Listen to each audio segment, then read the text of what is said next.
Hello guys, welcome back to the channel. In today's tutorial, I'm going to show you how you can translate your image using Google Translate. Okay, let's get into it guys. First thing first, you need to go to the Google Translate in your Google. I'm just going to type in Google Translate.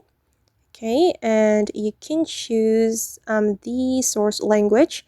I'm going to translate from English to Indonesia. So I'm going to select English. Okay, and we can click on this camera icon and choose the image that you want to translate. I'm just going to translate this image. Okay, and as you can see guys that the image has been translated from English to Indonesia. This is the Indonesian translate of this image. That's so easy, right?